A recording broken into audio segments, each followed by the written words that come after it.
All right, welcome to the Burning Edge podcast. This morning we got a special episode. We've got Chief Matt Flagler from in Cincinnati, Ohio, joining us, and Jose Gunjiri. Get that right, Jose? Yes, straight from Africa, coming to us to speak about the Africa Fire Mission. This is a really exciting episode for us. Me and Tim's been looking forward to this one for a while. We met one of the co-founders at FDIC this year in 2025, and so this kind of brought all of us together, and we're going to get to learn about the Africa Fire Mission and what's going over there. So Chief Flagler, let's start with you. Introduce yourself and let us know what you do with the company and how you got started with them. Yeah. Good morning. My name is Matt Flagler. I'm, like you said, I'm a Cincinnati firefighter. I've been with Cincinnati for 25 years. And Dave and Nancy Moore, who are the founders of Africa Fire Mission, are probably two of my closest friends on earth. And when David was moved and motivated by a trip to Kenya to start the Africa Fire Mission as an effort, I was one of the first people he reached out to, because we didn't know anything. So we didn't know anything together. And we've had a lot of fun ever since. Nice. Good times. So Jose, tell us your story, brother. How did you get started in the fire service and joined up with the Africa Fire Mission? Hi, everybody. My name is Jose Ngunjiri. I'm a firefighter by profession, and I'm a fire safety officer working with Africa Fire Mission right here in Africa, and in particular, Kenya. I started with the Africa Fire Mission 6 years ago.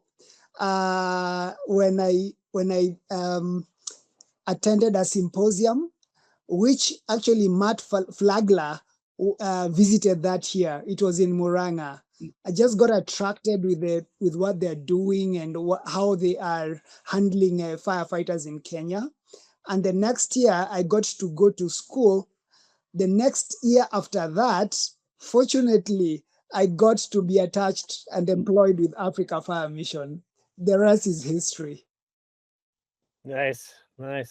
Tim, you've actually been to where Jose's located. I've been to Kenya on a mission trip before. We went down to we landed in Nairobi, and then we drove down to Tanzania. You guys say it differently, I think. That's the way I say it. Tanzania, I think. But we went down there. But I spent a little time in Kenya. So that it's kind of neat talking to somebody this morning that's there right now. That was probably in 2010. So it's been a while since I've been there. But I was thinking about that yesterday, and seeing where you were from and all, and just remembering some of the places that we visited there. So that was interesting. Yeah, small world. So Chief Flagler, tell us how what attracted you to the Africa Fire Mission? I know you're a fire chief in Cincinnati. So what got you with this organization? Well, the story of Africa Fire Mission is similar to my own story, which was David, who is the founder of Africa Fire Mission. Like I said, he and I have been friends and fellow firefighters for more than 20 years together. David was taken on a church mission trip to Kenya by his wife. She drug him there. He did not want to go. And like all firefighters, when we get to somewhere, we're going to go meet the local firefighters. And so he went to downtown Nairobi, Tom Mboya Street, and he went to the firehouse and he met with the firefighters there. Now, Nairobi, Kenya is similar in size to Houston, Texas. I think Houston right now has 93 fire stations, and Nairobi, Kenya had 2. And what moved David was, in meeting with those firefighters, they did not have a handout for anything, but they wanted more knowledge. And that really struck Dave, and he came home and quit his job and started Africa Fire Mission, and kind of roped me in, and we started just trying to figure it out together. We have a posture when we go to Africa. We are fellow firefighters, and we're just in this together. We're dealing with people who are more resourceful than we are, because we are blessed with resources. And so we meet people who are more resourceful, and we just sometimes use our tools and talents to try to help them imagine a different way or another way of doing things with their normal resourcefulness and just amazing spirit.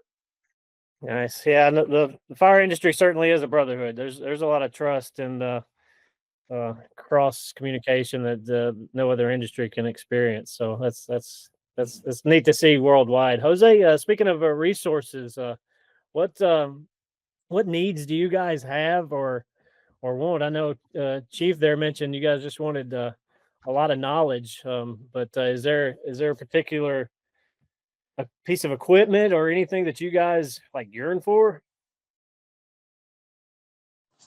It's interesting that you've mentioned that, Joey. Thank you so much. What needs we have? We need everything. That's an easy list. Yeah. But anyway, to be on point, the most need that we really require is training. There's that willingness, there's that brotherhood that Chief Matt has talked about. And you find that firefighters are so hungry for knowledge in such a way that they can use whatever that there is to get whatever they need to get. And point in place is when there's a symposium, you find people not even having transport to come, but people are going to walk. You find people traveling like 4 clean days. And when I say 4 clean days, it's not the smooth roads, it's just the rough, bumpy, off terrain kind of roads. So what we need the most is training. And the other immediate thing that really we cry out so far, and Africa Fire Mission has really tried to talk to partners in the States, is PPE. And we're talking about used PPE, use proper PPE that we get when it is on the ground. It is well distributed across the nation to all the 47 counties within Kenya, and a lot of things like apparatus. We need training on using extrication tools. It cuts across the board. But those 3 items that I've mentioned, yeah, those ones are really needed on the ground. Gotcha. Well, Jose, you certainly have a passion for the fire industry. What from your early days, what got you into the fire industry? Wow, it started really early.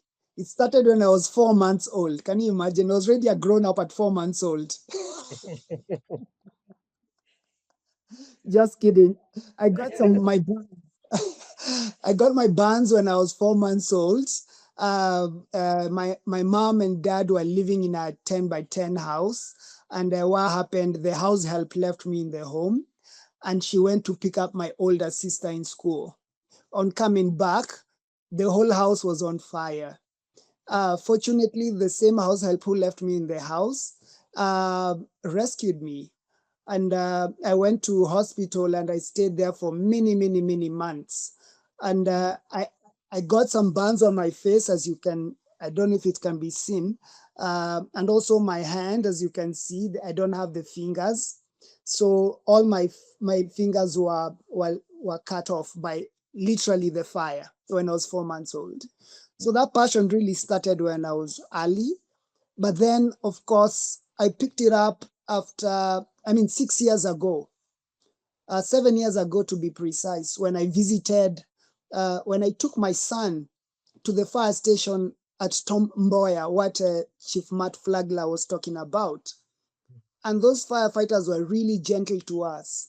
And my son looked in my eyes and said, "Hey, Dad, when I grow up, I want to be a firefighter." Right. I said, "No, son, when I grow up, I want to be a firefighter." That's when I met Chief Matt, and man, the passion couldn't stop me. I till now I'm on leave, but still I just want to work. But I'll be in trouble if I get to the office. Yeah.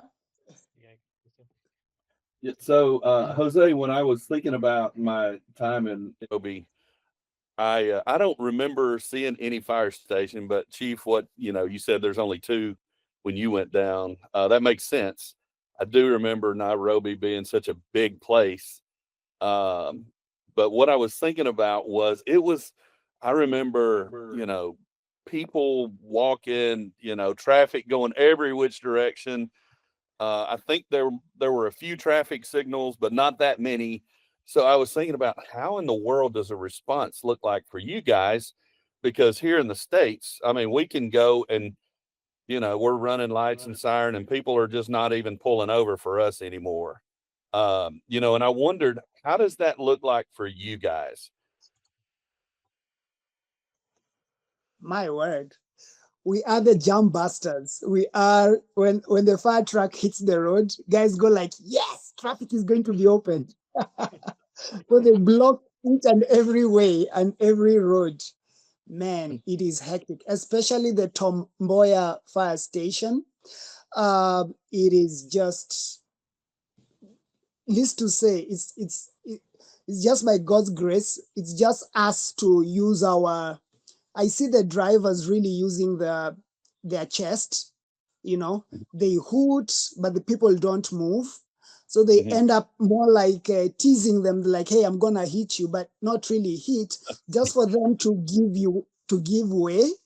But then you find people really blocking the way.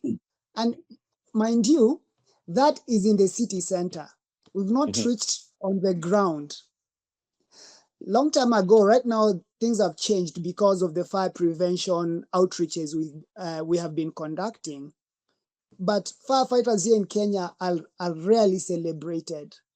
In fact, the firefighting department is used as a correction department in the county itself. So your boss Joey might go like, Joey, you're misbehaving, eh? I'm gonna take you to the fire department. So it's really not celebrated. But now things are changing. Okay. When we reach on the ground, you find guys throwing rocks at us, really grabbing the fire hoses. It's just another chaotic scene. But things are changing now. Yeah. Good. What about your water system as far as, having water to the fire trucks? Because I mean, it's been a long time ago since I was there, but I don't remember seeing fire hydrants. Like here we see them, we take it for granted because we see them everywhere. But I didn't know, what does that look like for you guys? Do you have to shuttle water or, do you Yes. have a water system in place that you're able to attach to? It's unfortunate. You find, like, yes, there are water hydrants, but they have been vandalized to a point whereby you cannot access them. Cartels are built around fire hydrants. Water here is a very, very valuable commodity. To a point, people guard them with their life. So you find if there's a fire truck, things have changed right now. The two fire trucks that you saw that were on the rocks are no longer there. But then right now, what you see is a water, an apparatus being followed by a water bowser, a 10,000 liter. So I don't know how much 10,000 liter is in gallons. A 10,000 liter bowser following the fire truck. Okay. And the job is just to keep on holding the water. If the water is finished, you'll find it's going back and forth to a designated fire hydrant. Yeah, it would be so interesting for us to watch your crews fight fire compared to ours, because it's easy for us to get water, so we're probably wasting water on fires a lot. And I would imagine just watching your teams, they're being a lot tighter with that and just being careful with the water they're using. But it would be so interesting to watch your teams fight fire, I think, and just kind of compare it to the way Joey and I fight fire here. So, and I would, if I ever get a chance to come back to Kenya, I'm going to look you up, Jose. I feel like you and I would probably get in trouble but we'll just work around all that. But you seem like such a great guy. I would love to hang out with you sometime. Me too. But and like we were talking about earlier, the firefighter world is just brotherhood, and Brotherhood. it doesn't seem to matter where we go. We go to the fire station, and we've got that common denominator, and we just, it's a good atmosphere. We get along with each other. It's great, even across Absolutely. the other side of the world. Yeah. So I love that that's the case. You're Chief, welcome. tell us your stories from when you went. How many trips have you made over to Africa, do you have any really cool stories from your time over there? I've got a million stories. I've been there, I think 7 different times to Kenya and Malawi specifically. Yeah, it's amazing there. I think like Jose was talking about, the firefighters being the ultimate jam busters in terms of the traffic and getting access to the areas where there's fire. One thing that we found is that the firefighters there they face just tremendous challenges, even just getting out the door, things that are we take for granted here in the U.S.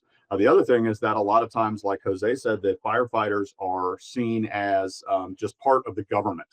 And here in the States, firefighters, we're not really seen as government workers, that people call firefighters heroes and all these other things, where in Africa, a lot of times they're seen as just another set of government workers that maybe isn't doing what the people really expect them to do. So when the firefighters show up, that's like Jose said, that you'll see the looks like brush guards on the truck. You think it's for the brush and the bush, but really it's sometimes to protect the firefighters. And still the firefighters show up. They come to work every day. They're making about $150 a month in some cases in terms of pay, and they come and they work and they give of themselves. They keep trying new tactics and tools. It's really amazing to watch, but they face a lot of challenges. Just the access to the scene probably is always what gets me. One of the areas that we work very closely is in, we would call it like an unincorporated settlement or a settlement. The Kenyans sometimes refer that as a slum community. The one slum community that we work in the most often has, it's 3 square miles. My bedroom community that I live in is 3 square miles, and my bedroom community has 8,200 residents. This settlement area of Mathari has 800,000 residents. No infrastructure. There's no roads. There's no water system that's formally installed. It's people doing their very best to live. And like Jose said, that 10 by 10 house is pretty common there, and that would be 10 feet by 10 feet. Typically a family of 4 would live there. They're cooking on open flame or a small stove, sometimes a fire. So there's a lot of challenges there that the folks face, that the firefighters, when they respond into those communities, they're dealing with some people that are don't have a lot. The firefighters don't have a lot to offer all the time. So they face a lot of challenges. But what I love is the energy and the gracefulness and the resourcefulness of the people that they want to see this system improve. We've already seen in the last 10 years, it's just unbelievable improvements. People like Jose and Jose's leadership there in burn prevention education and getting the firefighters in touch with the community has really, really paid huge dividends. I'm really proud of their work. Nice. It seems like a lot of what you guys do is community outreach. Tell us a little bit about that. Do you guys have Jose mentioned symposiums? Do you guys have like conferences and stuff where people of the community can come together and you guys can teach? Or yeah, I think of it as a kind of a 2-part track. The one part is kind of how we started, which was almost reminiscent of, say, FDIC, where we go to a central location. We bring firefighters from the states who have technical expertise, and then we invite the firefighters from across that nation to come and join us there. And we put on informative week-long classes, seminars, training sessions. So we try to be very responsive to what the Kenyans request. We want to serve our brother and sister firefighters there. So when they request specific things, we try to serve them there. What we found a lot of times is now we're really partnering with those folks. Then we bring some technical expertise, and they bring a lot of just amazing experiences in terms of technical rescues and fires that they have combated. So we work together now. We kind of always say we're working ourselves out of a job. Now the Kenyan firefighters are in the leadership roles in these, and we're just there to support and to give some extra technical information.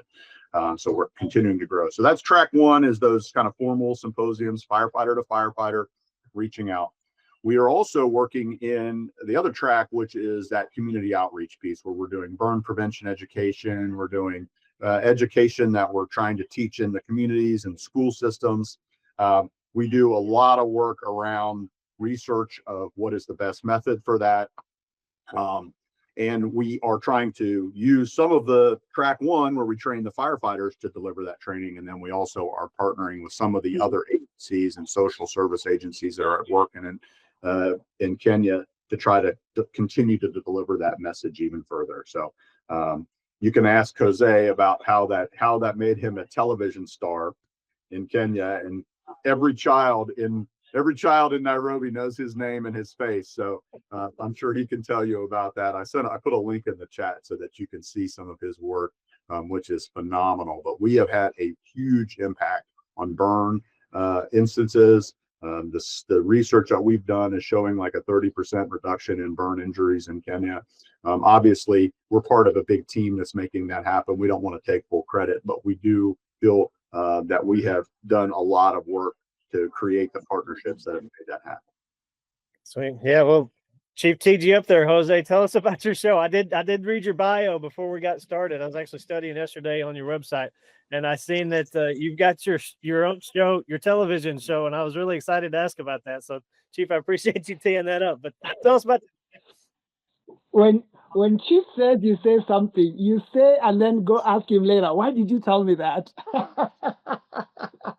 Questions later.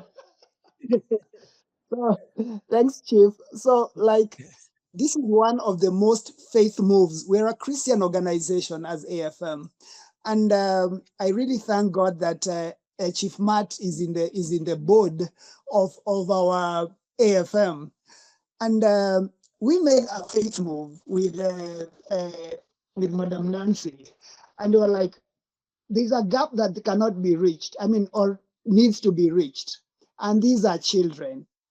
And why don't we try something out? In my previous days, I was a puppeteer. I just use puppets and pass across a message. So the idea came, hey, why don't we try firefighting? I become Jose, and then we get another character who we can call somebody else. And we went to a friend, and they gave us a budget. Oh boy, it was really huge. So Nancy was like, let me go and talk to the board, we see if it's possible. And then she came with a report as like, it better work, Jose.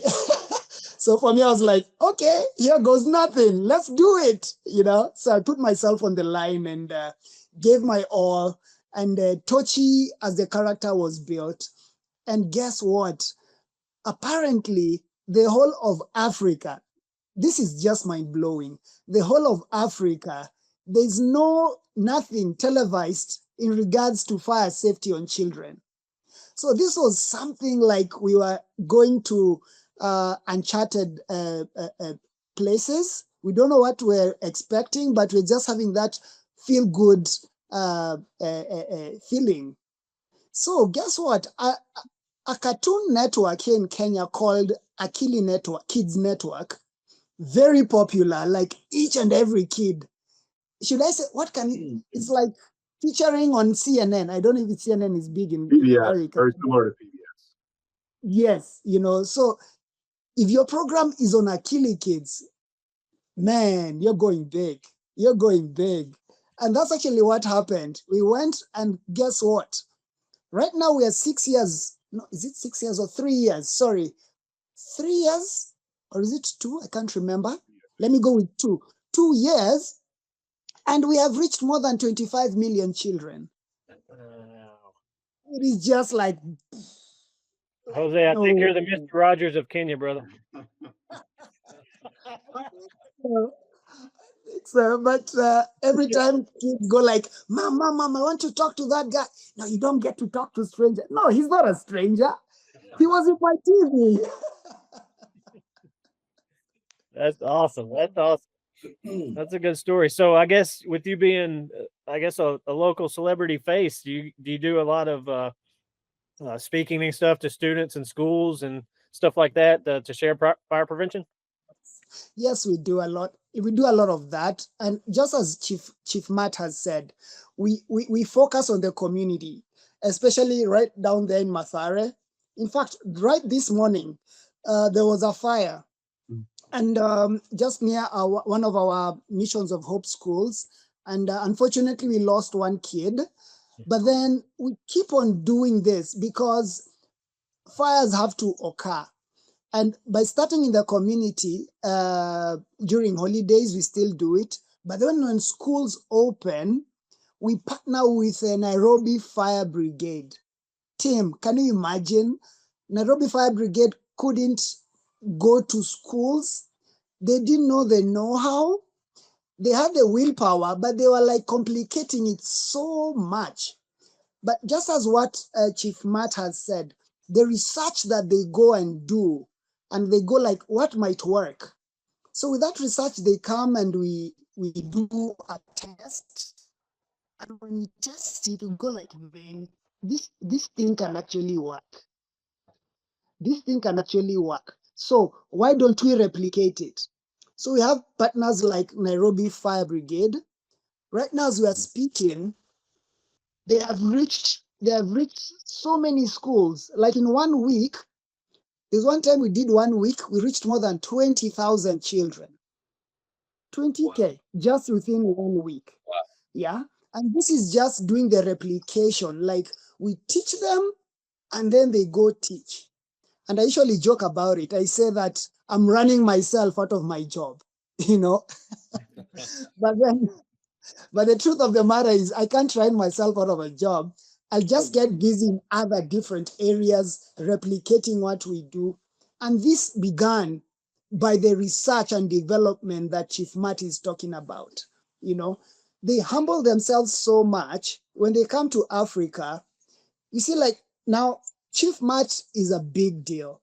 But then when he comes here in Kenya, he gets to the level of us. You know what I mean? You know what I'm saying? Lack of a better way to explain it.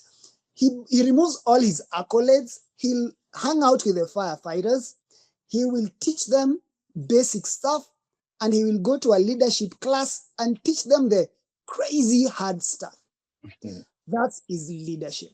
That is walking your talk. And right now, as you can see, more than 12 years, or is it 14 years that AFM has been here? My goodness. There is no better way of doing this. You know, the only way we're going is upward, nothing much. Nice. That's really exciting. Tim, I'm going to wrap up. Do you have any other questions? Yeah. Jose, I just want to say thank you because, brother, you are next level from us. You know, we just went to a school not far from us, and we might have talked to, you know, I don't know, maybe 60, 70 kids. You know, and we felt good about that, walking away from that, and you guys are reaching 20,000 in a week. You guys are next level from us. So, you know, thank you for doing that for your community. You guys are heroes, and we appreciate you. We acknowledge you for what you're doing there.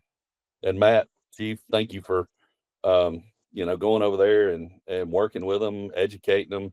That's pretty incredible. And maybe at some point, Joey and I'll be able to come over to Kenya and hang out with you guys at some point, or you can always come over here. Well, if you don't mind, I would like to tell everybody some ways that they can get involved to help us out if this is interesting to them. So first and foremost, we always ask for prayer. If you are somebody who thinks of that higher power, we've seen prayer work. One time we were at a session where we were bringing firefighters and school kids together, first time ever. Everybody was nervous, and we just said, Lord, whatever you want from this day, we give it up to you. Everybody was having fun, but the kids just kept coming and kept coming. Well, in the same neighborhood, there was a group of UN volunteers that were vaccinating children, and they were able to come in and vaccinate. They said they vaccinated 4 times more children than they ever would have because of that happening. So it's just one of those little things that we don't expect, that when we just say a couple of prayers for this work, amazing things happen. 2 is, if you're a firefighter and you have fire equipment that you no longer need, in the States, our gear is good for 10 years and then we're not able to use it. That if it's in good shape, it's perfectly usable in Africa. We send thousands of sets of PPE to Africa all the time in big Connex boxes. You can find information on specifically what we're looking for and how to do that on our website. Third is obviously financial resources. None of this happens for free. We ship equipment to Africa. It's very costly. We're trying to make sure that we give people the best in class experience. These are not people that we look down on. These are our brother and sister. So we want them to have the best of the best resources, and that costs money. And then lastly, we need you. And so we are inviting you on our website right now. We have 4 trips that are coming up in 2026. We would love to have you with us. We'll be in Kenya in August, end of August, early part of September of 2026. All are welcome. We would love to chat more about you with that. But also another really fun thing that we do is we do once a week fire training on Zoom, and we do a Zoom training session. If you're an instructor and you want a really unique experience, we get about 100 firefighters that join us from Africa, and it's just like a shift drill. So if you're running a shift drill in the firehouse, hop on and run that shift drill with the firefighters in Africa. It is a blast. I highly recommend it. So all of that information is available on africafiremission.org. Please check us out there. You're welcome to follow us on socials, Facebook, Instagram, and X. We're very active in all of those, and we would love to hear from you. Awesome. Thank you for that, Chief. We'll share links to your website and everything in the description of the show here. So if you want to, for all our listeners, if you want to support this mission, please check it out. It's a good website. There's a lot of good stories. It's got the Jose's story on there, and all the members of the organization are on there too. So you can check that out. I want to close out. Just Jose, man, I really appreciate you coming on. The internet connection was great, man. It was good. I was a little worried about that coming in, but we got a good interview in. But a great honor to be able to talk to you today.